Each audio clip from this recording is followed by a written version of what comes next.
Well, it's all quiet on the Houston front now, you could say. There it is, look. And we have received confirmation that the crew module and the service module have successfully separated, and we are getting a truly magnificent view, although it is only for a brief moment.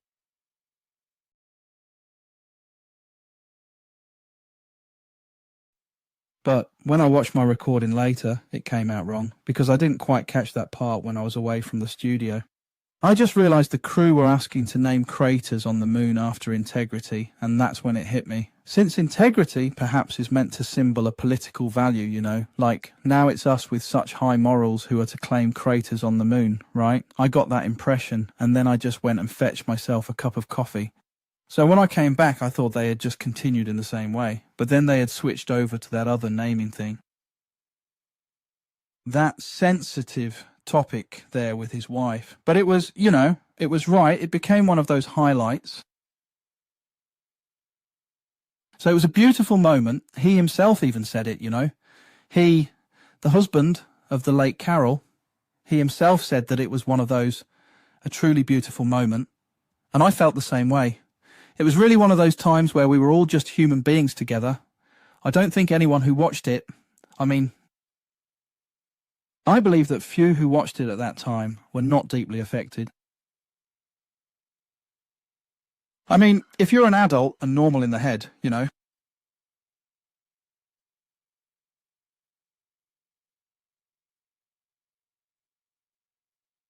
Yeah, I just that was such a beautiful moment. And you could tell it wasn't planned at all, and he almost couldn't keep it together.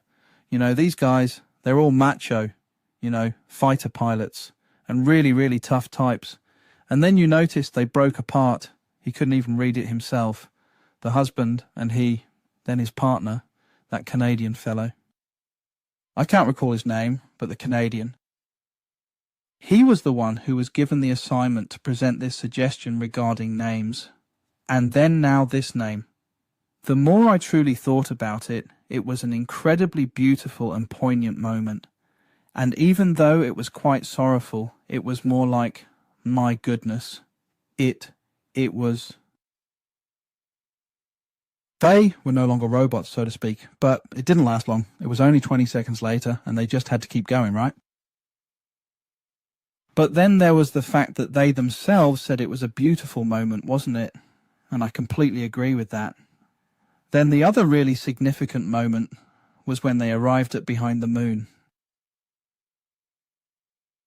Yes, I can now go off topic a little again here.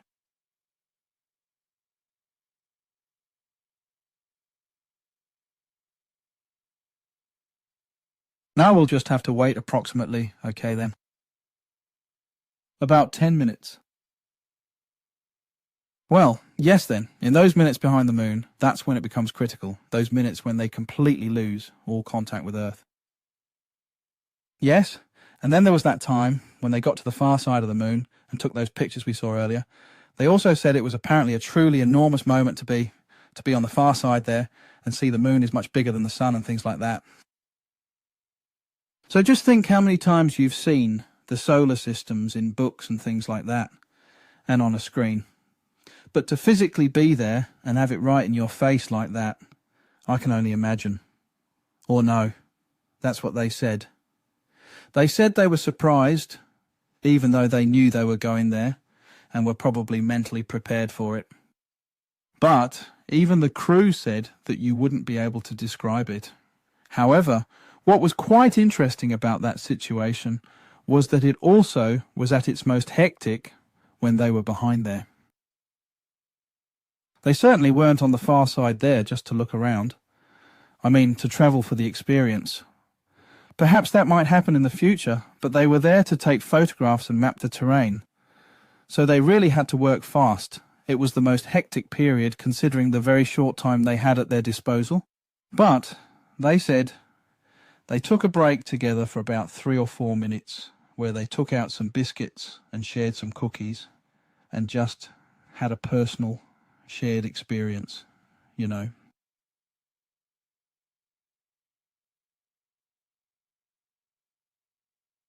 I don't really believe my own conspiracy about Washington when we were discussing how NASA headquarters is located in Washington, D.C. However, that's probably what I'm reacting to comes from at NASA. That whole thing with the manipulation and so on. As I said before, I actually believe what the situation is. The simple truth is most likely that they are afraid of the Fermi paradox. They've surely considered the paradox because the vast majority, they believe in the paradox. If you look at interviews with scientists and such, almost everyone agrees that Enrico Fermi was indeed correct, and his paradox has actually proven even more accurate as we've gathered more data about the universe. Enrico said this back in the 1950s.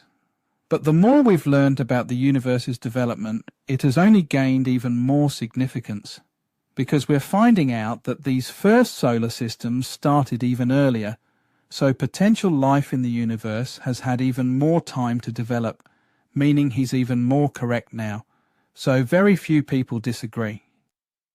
Most people agree that it's completely realistic, so probably there are other life forms in the universe and they would have evolved earlier than us, being about 10 billion years ahead of us. And then Enrico Fermi poses the Fermi paradox. Why don't we see them?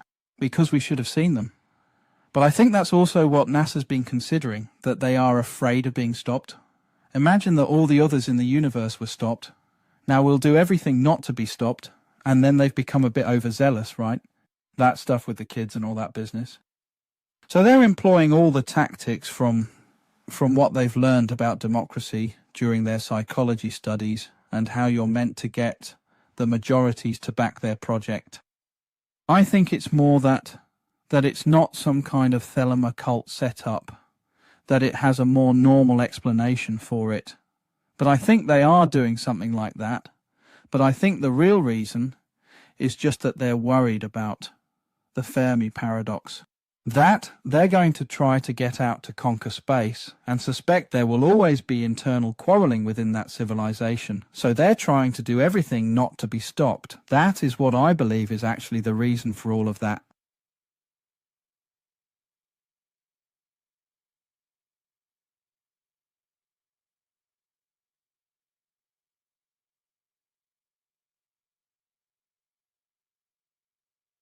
Yes, but I have to say, after I began focusing on NASA, that was due to the 3 Atlas comet. I was completely obsessed with 3 Atlas because it behaved as I had predicted in 2024 in the approach theory.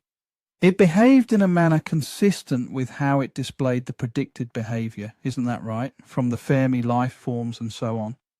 So I was completely engrossed in Atlas 3, so to speak, or I thought, oh my gosh. Now it's becoming yet another time I've gotten confirmation, right? On the fact that the theory might be correct. And then in October 2025, the whole thing began. Then NASA started to hold back the images from when 3I Atlas passed Mars. When 3 Atlas was set to pass Mars, NASA was sitting on exclusive photos that could reveal more details about what 3 Atlas truly was. Wow. Look. Yes, they made it through. Look at this. Look at this. Now it's the parachutes we're waiting for. First comes the windshield, and then the parachutes appear. The pyros are armed for forward bay coverage, Edison.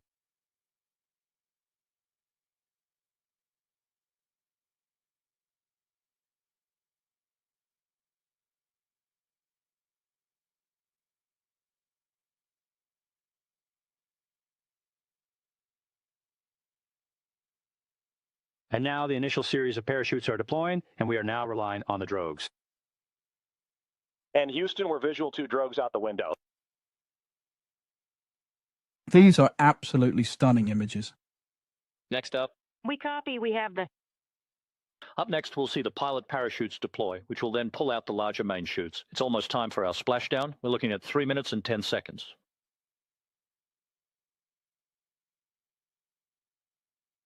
Yes, that was a brave thing to do. There's nothing that can ever take that from them.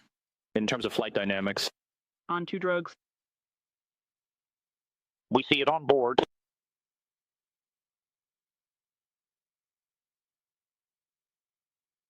When it comes to the NASA curse.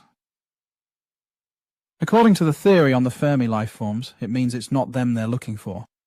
We are currently passing through 10,000 feet, and the drogue parachutes are still deployed. So I'm saying that it could indicate they're not quite so desperate then, because if things had really exploded with this crew here, I would have felt that they were angry, and a little bit out of control. Oh, look there. Look at that. main chute deploy. We're at 5,000 feet. 5,000 feet. Recovery is only possible because of integrity. Take a look at this. And we have 3 good main chutes. Oh my goodness, imagine the feeling that they must have right now. The 3 main chutes are good, the reefing is good, the descent rate is good. And we see 3 very good-looking parachutes. We've just gone from 40,000 kilometers an hour. Oh my goodness.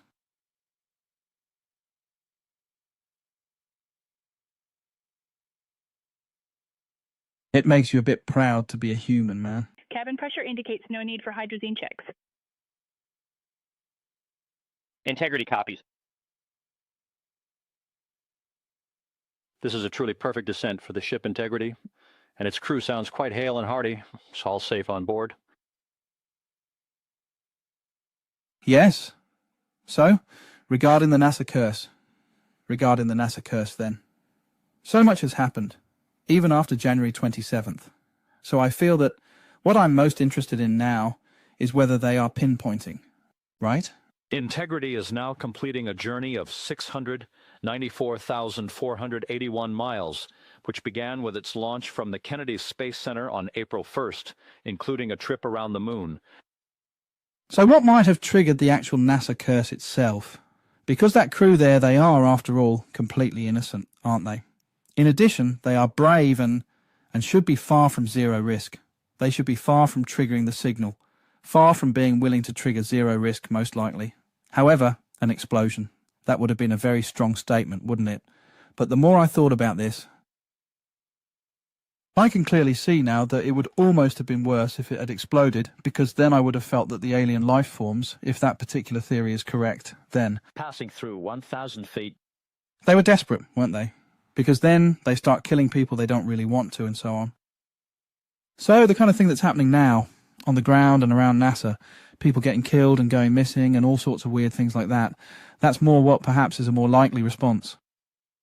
If it's more like, I'm not saying now, but it's others have also noticed this in the media, I see more and more people are starting to discuss it now. All the things that have happened at NASA with these scientists and such. And that was what episode 3 in February covered. I'm very careful with accusations there, but I did bring it up in those 45-minute episode 3. Wow, there it hits the water. We have a confirmed splashdown, and we are now waiting on the VLDR data. The splashdown has been officially confirmed at 7:07 p.m. Central Time, which is 5:07 p.m. Pacific Time. From the pages of Jules Verne to a modern-day mission to the moon, a new chapter of the exploration of our celestial neighbor is complete. Integrity astronauts are back on Earth. Yes, back on Earth, as you say. I actually keep forgetting that I'm on the air right now. Reports, the vehicle is stable and operating nominally. We will still be deploying the crew module's uprighting system to maintain that orientation. A perfect bullseye splashdown for Endeavour. At this point, there isn't really much more to look at. I know the rest of it now, so to speak. What happens next is that, in an hour, they'll come out of the hatch.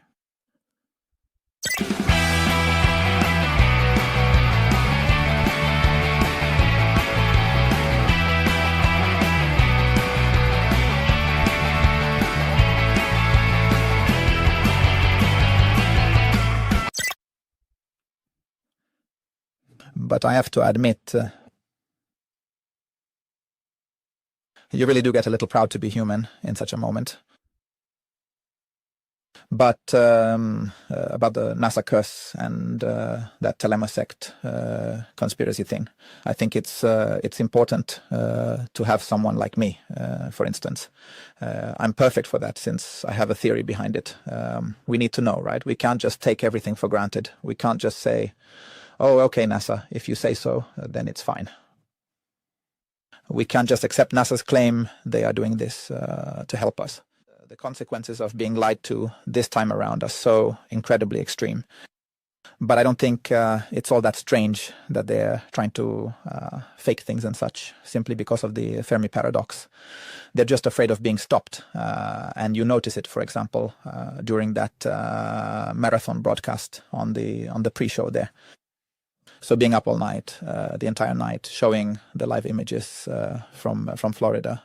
Then you saw that they didn't have any floodlights on the rocket, right? It seems as if they're afraid someone might do something, that they're anxious all the time.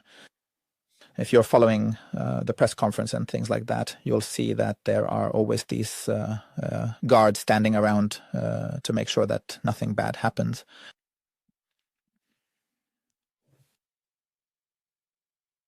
And then there's that whole thing, that NASA started, this idea where you can actually have your name put on a small chip that goes along on the space mission and all that kind of stuff. You understand, who's most interested in it. I find it quite exciting. It's the children, isn't it? And those psychopath psychologists, right? Like let's say Jack Parsons had been a psychologist, or for example, Ted Bundy, that serial killer. He was actually going into psychology, So, right? I wonder if psychology might just attract a lot of those kinds of completely bonkers, truly crazy individuals, but who are also incredibly intelligent. Because in that situation, you can operate and be truly awful without anyone ever realizing it, especially if you're also smart, because then if they start to learn in detail how the brain functions, they can truly begin to manipulate our brains, which I've talked about quite a bit before. So I think it's important that we at least are allowed to talk about it. It was back in October when NASA withheld the images from 3 iAtlas. That was the first time I started thinking, what's up with NASA? What is it? I started to think maybe they're going to discover what 3 iAtlas was for themselves and not just holding on to the images for 43 days. That they took the images into their own research and began to scrutinize the images because they wanted to understand what this interstellar object was. But on the surface, they just laugh off that whole 3 iAtlas thing. And the management of NASA seemed to be laughing it off. The question of what 3 iAtlas was and so on. No, haha, it's just a regular comet, right? I mean, that is completely idiotic behavior from their side. And you meant to bring up Avi Loeb again. He has been sort of the figurehead from Harvard and his team, and he completely agrees. And I completely agree with him. To be in the space exploration industry and to claim those things when interstellar objects actually appear. Just laugh off interstellar objects. That's just insane, no matter how you look at it. But for my theory, those interstellar objects are important. I have written an entire article just on that. My mini article 1 from last fall is proposing specifically how interstellar objects are used to communicate. Because when interstellar objects arrive, excuse me for a moment, it's not that interesting to watch the ocean. It's still an hour before anything happens.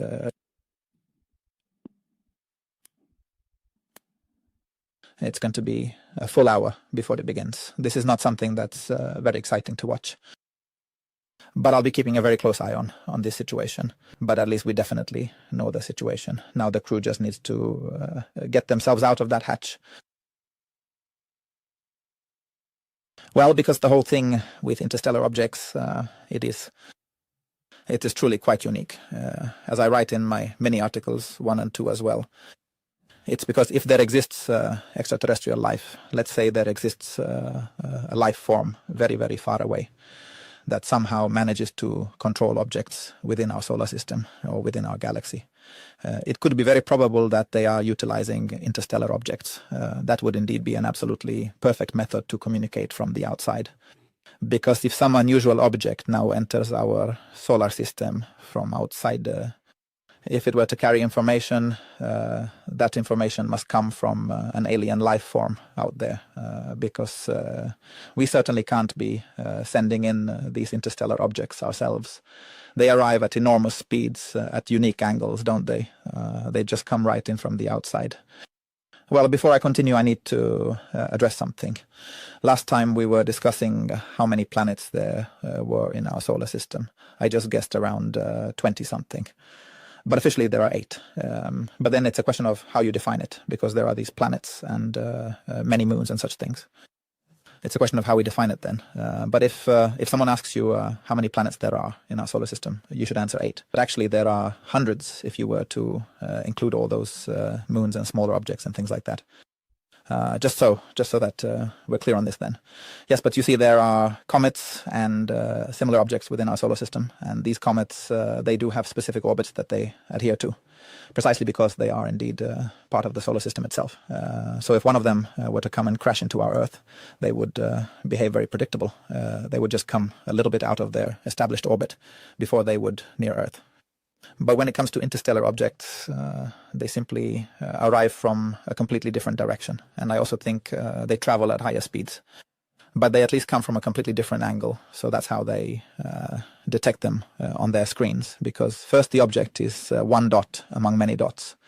And then they see that this one dot just comes from a completely different angle. That's how they know it has to be an interstellar object. Anyway, for NASA to almost ignore them, I think that's very strange. It really started with NASA ignoring the first observed incoming object in 2017. Oumuamua looked almost like this pen here. We have never seen this shape in space before, ever. We haven't seen this before. You know, comets and meteorites and such usually tend to have a kind of some kind of round shape then, at least. But the interstellar incoming Oumuamua in 2017 had a width-length scale of 1 to 10. It's not quite like this pen, but it had that ratio of width to length, 1 to 10. So it almost looks like such a large part of a ballpoint pen then. So it just came fluttering in, that's all. That was really strange. My God, we've never seen anything like it before. What I thought was that it looks like the number 1. So it meant it was the first interstellar object we could observe. Oumuamua was the first, one in, as in the number 1. You see, Oumuamua actually was the very first interstellar object detected in midair. They have a system for these objects. They number them I1, I2, I3, and so this first one was I1. But its more common name was Oumuamua, which means a messenger from afar, named from Hawaii, because it was discovered from there, which is near to the splashdown site, actually.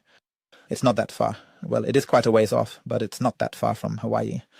It's right outside San Diego in California, you see. But we saw it on the map earlier, so it's very much like all of this that we're talking about is quite centrally located around that area, both with all that, with Los Angeles and Telma and NASA, and even Oumuamua, because Oumuamua was discovered from Hawaii, which isn't that very far from there.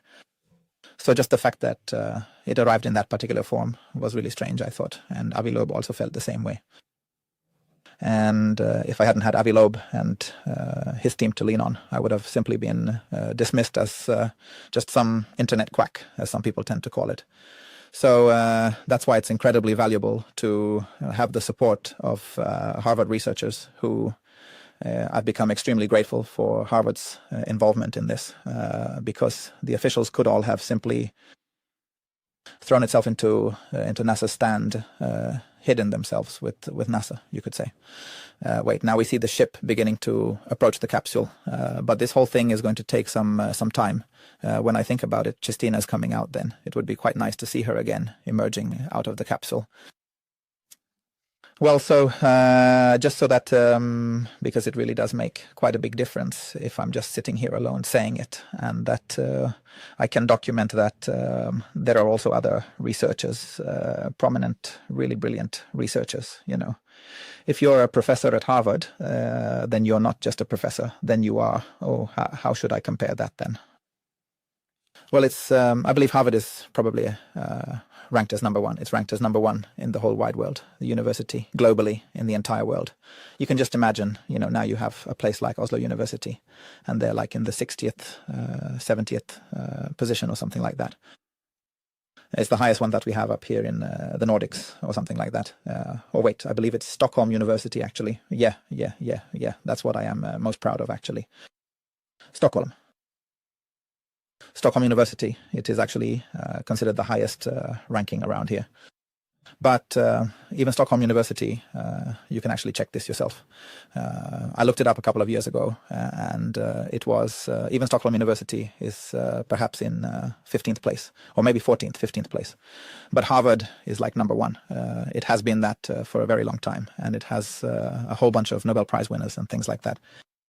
So that the support comes from Harvard, that's what I've truly learned. I've learned to appreciate that, and also learned that when I've engaged in this debate out here on the internet, that this is a very politically charged, I mean, it's a very sensitive topic.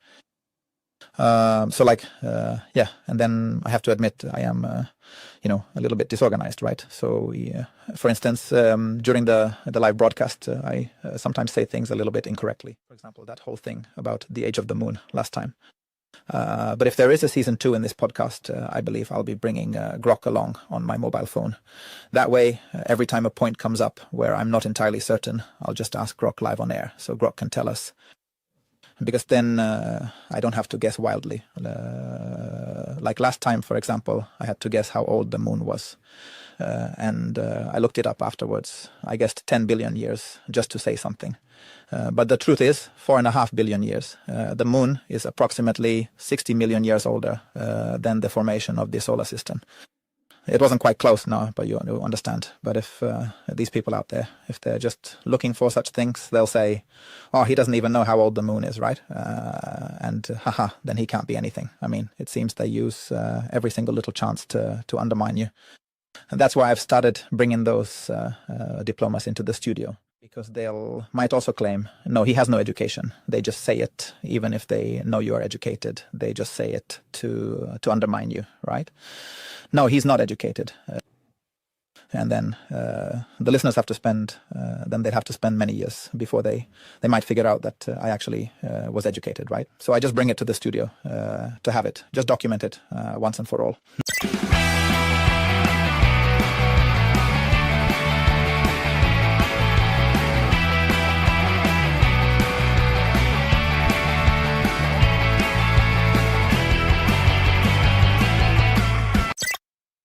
But it's somewhat similar. I really appreciate it that I'm not alone in this way of thinking. Because it means that I am able to rely on truly skilled people who say and who think the same way. So I can't really say it often enough, actually, how glad I am for that. Because I think about if he and Harvard had also jumped on that NASA thing saying, no, it's nothing. It's just nothing to care about. Why should we care about anomalies in interstellar objects? And if you hear interviews with Avi Loeb, he's actually angry for the attitude such researchers have, as if they don't want anything new to happen. And I don't mean to be bitchy now, but Avi Loeb, he actually said that when he was on Joe Rogan. It was that when they have conferences together and such. I'm not trying to be bitchy and gossip right now, but I think it's quite important and I should bring it up. And it's about what Avi Loeb has overheard. When these experts from various universities are holding conferences about Oumuamua, when they come together and, evaluate what it was, and they observed together that there were quite special things going on. For example, it had a very strange shape, didn't it? It looked like this pen almost. We have never seen this shape in space before. Neither meteorites or comets. And there were other things too. For example, they calculated that the incoming object suddenly changed speed and so on, so they couldn't explain why or things like that. There are several little things like that. But Loeb was saying on Joe Rogan then that it was a colleague there. It's a bit mean to gossip. I don't really like that, but I think it's important to say this. I'm not saying any names, but just that a real scientist in those circles who hangs out with Avi Loeb and professors at Harvard can say, I wish that interstellar object had never come. You understand, right? So it's that reluctance to introduce anything new now that I'm starting to interpret it a bit more in a political direction, that it has something to do with that whole chaos thing, that it's back to the thelema concepts with Jack Parsons and the Marxist globalist ideas from episode 4, perhaps the Epstein situation, and how they were all connected. It's the very same thoughts, you see. And this whole concept of chaos is important because the question of chaos is pivotal in the fourth law of thermodynamics and the Paradise Machine model, because evil traits must take control of the natural chaos. But I must again remind everyone that when I talk about this, no human can be very evil according to the same theory. Okay. But we also need to have that debate there as well, so that we can be angry at one another and things like that. I believe if, for example, that Paradise Machine model is truly correct, then I don't think we should bother ourselves so much with us being angry at each other. All this bickering and wars and things we're doing now. Because if that paradise state is true for all eternity, then we'd be foolish to care about what we were doing down here on Earth, because we are just humans. For instance, that vulnerable moment that revealed itself up there on Orion where suddenly we just start crying. We're just so vulnerable as we've just been thrown into this game. As I've said before on the podcast, I look at it as if we've been thrown into a game we never asked to be a part of. And so we simply have to adapt to the brutal rules that exist in nature, in the struggle for survival game. It's logic for us to be desperate, even if you try to pretend you're relaxed and cool.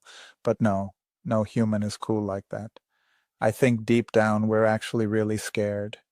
And we really should be quite afraid because, the context we live in is utterly brutal, isn't it? It's quite an uncomfortable situation, at least compared to being in eternal paradise. So if we're talking about head biotech, the ultimate goal is this, that if the theories prove to be correct, then there actually exists a place beyond the event horizon in black holes, where there is an eternal paradise, structured in a mathematical format, where we theoretically could be copied over. That's precisely what I'm referring to in that instruction video from 2021. During COVID, where I'm wearing the black beanie. I remember that was during COVID. Yes, that was right after I had written the third article in 2021. That video is located somewhere on one of the head biotech websites. Yeah, on Rumble, though, at least. That's the thing about it. I've actually dubbed that into English, but darn it, what was it I was just about to say? And then there's the thing that if the approach theory is indeed correct, if it is truly that they are on their way towards Earth right now, that is the Fermi life form I'm talking about, if they will come in flesh and blood. I just don't know, but it's this 100% love and intelligence state that they're getting closer and closer as they are gaining more and more control over us, simply because they have to. They know that someone has triggered zero risk, and for them, that should mean. If we don't put a stop to this, then the entire Paradise Machine will be completely inverted and transform into a hell machine instead, won't it? And that is precisely the reason why they are arriving. And that is also really the underlying cause of the NASA curse, because NASA started to interfere with their efforts to communicate using interstellar objects, just as my theory suggests they are attempting to do.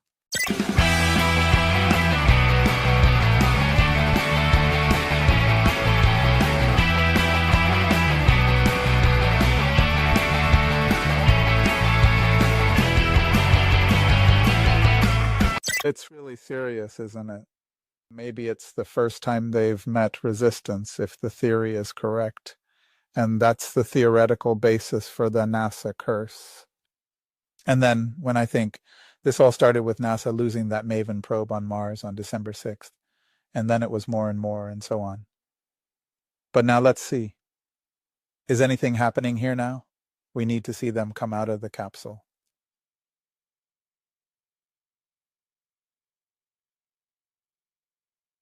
Yes, that is him indeed. The Telma leader, to put it that way. I'm not really supposed to say, but I will say this. I don't really care for that guy, to be honest. I will actually say it.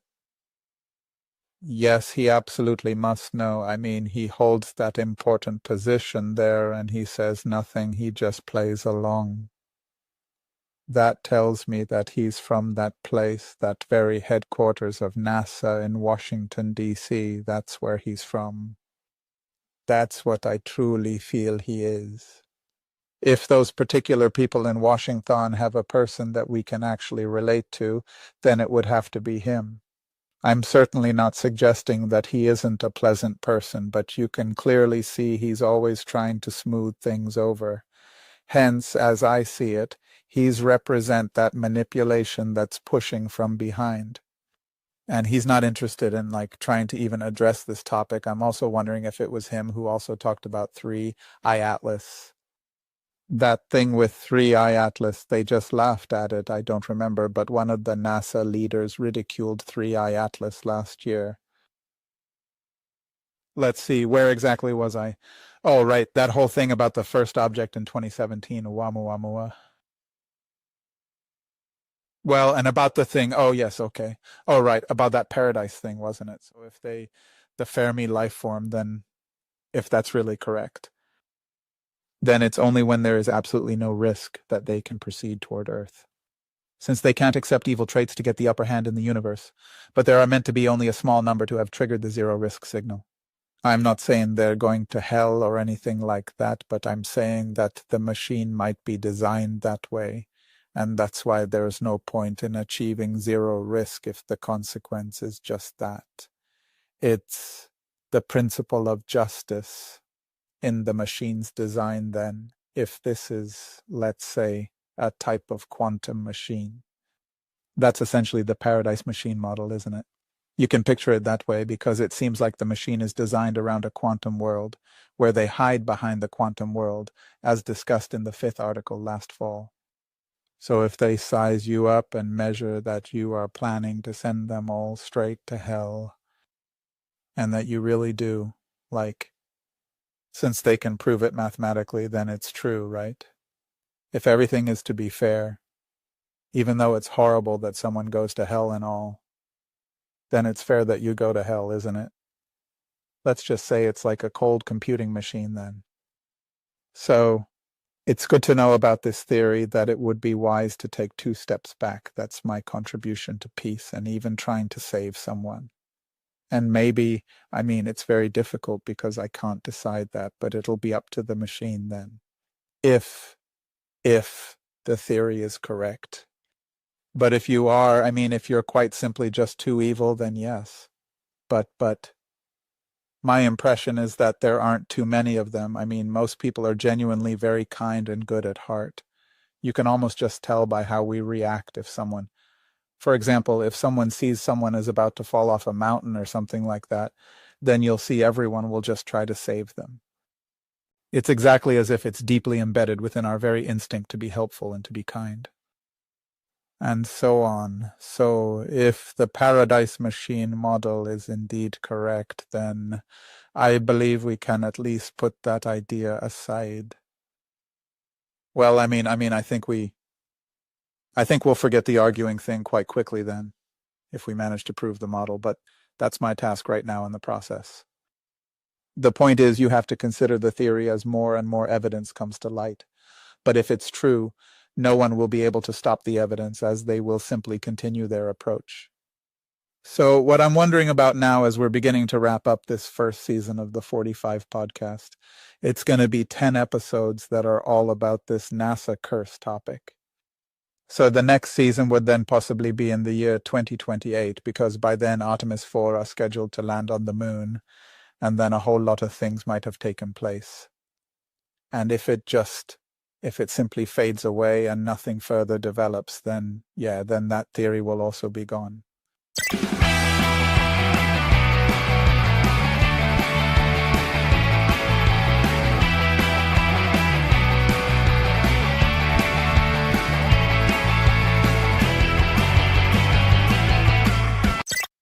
then the probability that the approach theory and all of this is correct also diminishes.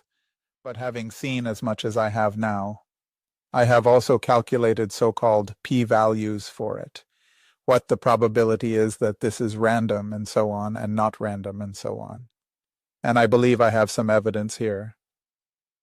And then what's happening now is possibly the NASA curse. These must be the most interesting thing that are going on now. Yes, at a practical level, you could say these things on the ground level. I simply notice that it is much talked about now. There are many scientists who simply vanish, especially within NASA. And then I need to be a little careful about bringing people's personal tragedies into these kinds of topics. But I would say that if the NASA curse is real, it would perhaps be a more natural way to respond, let's say, if the Fermi life form is trying to respond to NASA's provocation last fall, and that it would be more natural for them to respond with that level of detail. So people who, for example, were directly involved at that time last fall, if that was the situation, instead of blowing up that entire spaceship with what were supposed to be their friends inside. So that's what I mean. I believe that if something like that had truly occurred, then I would have considered that to be worrying. That would make me a little uneasy. But I can hardly do anything else other than to... I documented the Artemis 2 mission, I certainly did. I did precisely what I had planned and said I would do. It's just that there ended up being a few more episodes because the launch kept getting postponed over and over. It was initially postponed from February, then again until now, April. But now it has finally happened. So I believe I'm going to start wrapping up the entire 45 podcast, which will then officially become Season 1. Just now, I'm not sure if it's particularly interesting to wait for the crew to step out of the capsule. And just look at Christina's smile. Just think about that for a moment. After coming out of that capsule, finally we can meet up. Yeah, but I'm just thinking about what else is going to happen besides that. That would be fun, but I can watch it on my own time, right? It's not really something I need to cover, you know. Let's see now. And now they're about to go through the entire procedure of opening the hatch. Now you can clearly see they're approaching the capsule more and more. Yes, so that's the situation then.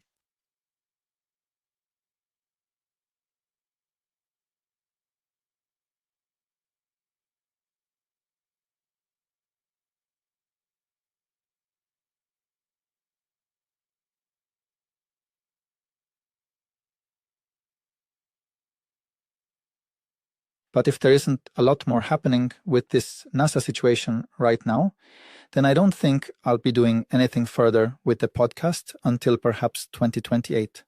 And it's possible I won't even do it then. Who knows what could have happened during that time? Maybe I completely lost all my interest or something like that or whatever, but I at least managed to get this done, and it was exciting as well. The so-called NASA curse due to the 3I Atlas delay. Then we had December 6th, which came about 14 days after the delay, NASA's delay of the Atlas images. And it's that the UN started the global observation of 3 atlases 9 days before NASA lost contact with MAVEN. They shouldn't really like that either, right? They must always try to obtain their dominant zero-risk situation in the universe, or in the machine, if you like. The Paradise Machine model should be designed always to possess zero risk before they can make any new offensive action. So, if they are to take even one step closer to Earth, they must make sure it will be risk-free. They cannot advance a single step closer to Earth if not. Consequently, if this life form were to arrive here on Earth one day. Let's imagine for a moment they actually come to Earth.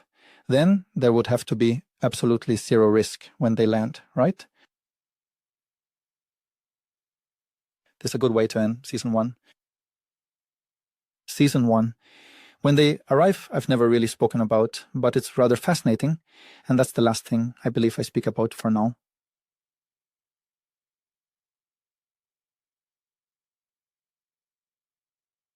Okay, I'll just wrap this up. The last thing I'll describe is their landing. That's not what's important in the theory, but I actually predict it in the approach theory. in the 2024 article, I actually predict how it will unfold. But it was the fact that the UN started this global observation on November 27th, just 9 days before NASA lost contact with MAVEN, when the so-called NASA curse is supposed to have started on December 6th. And then this second incident happened on January 27th, that NASA had to cut short their stay on the space station by 4 weeks. And then there was this third incident with the NASA plane that crash-landed in Ohio January 27th.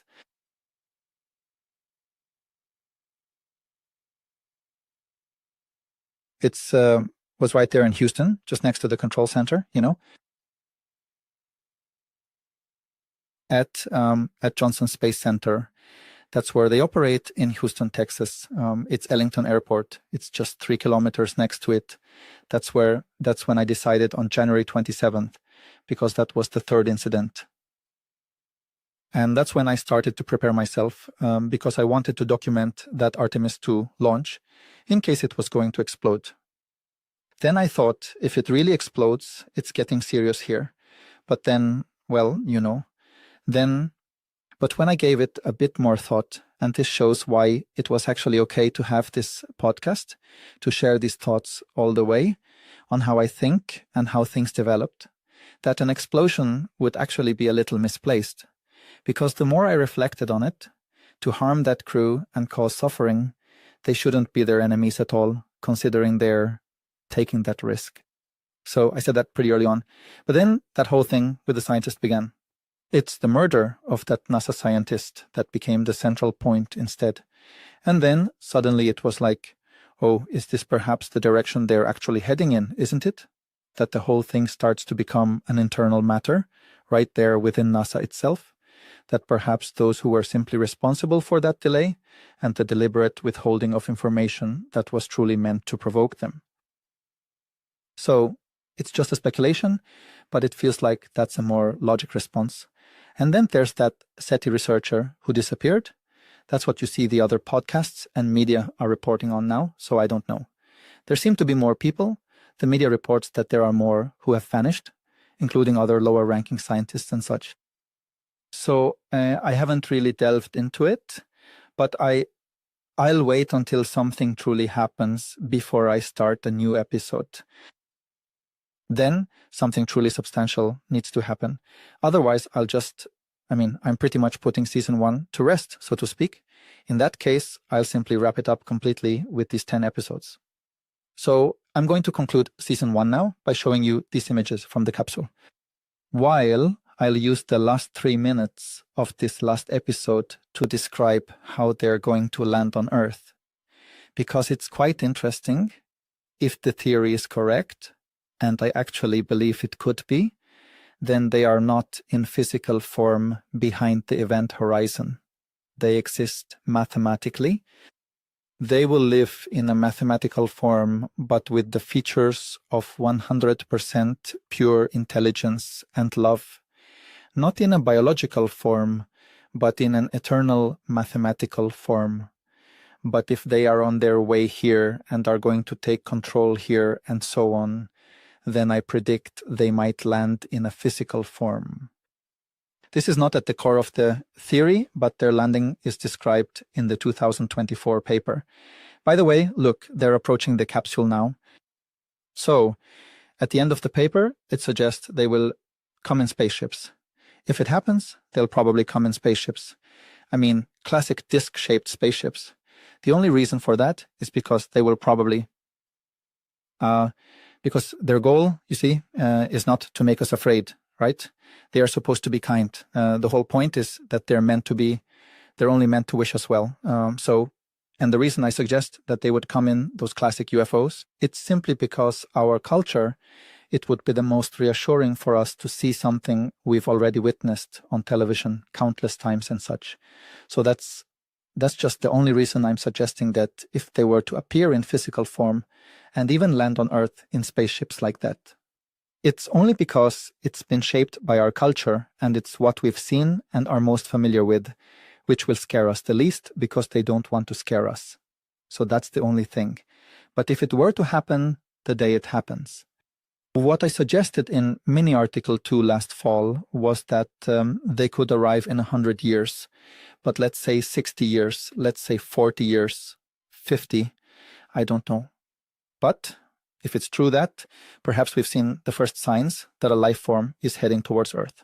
So if that's right, let's say in 10, 20 years from now, the other scientists on Earth will start to agree. Yes, now we can also see it, because then we can prove it with statistics and such, that these signs are growing stronger and stronger and stronger.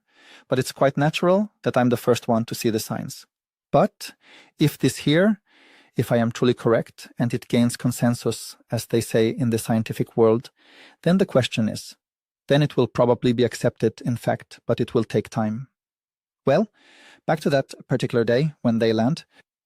That day then, that day on Earth, when all the people on Earth can see them for the first time, see them arriving then in these spaceships, then everyone on Earth will know that they're coming to paradise and things like that, because then everything will be proven, and then everyone will be 100% certain if it were to happen then.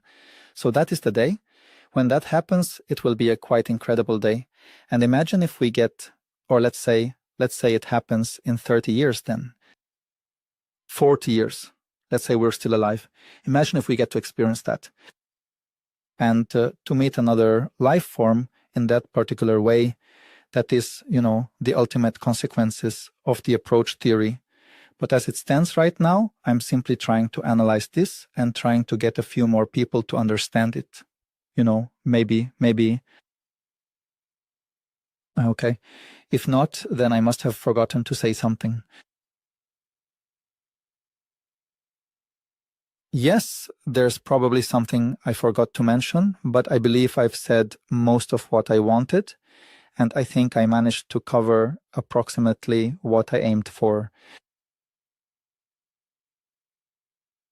Well, no, but you know what? So, what time is it now? Okay, that's been quite enough. I've been at it for 2 hours and 45 minutes. It's a good time to split this into 2 episodes. So we'll have episode 9 and episode 10. So this here is going to be... This is episode number 10, and it marks the conclusion of episode number 10, and also the very end of our first season for the podcast, which is known by the name Førtifem Podcasten in Norwegian. However, when translated into English, it is called The 45 Show. I'd like to thank you again for your attention, and I wish everyone a continued pleasant night.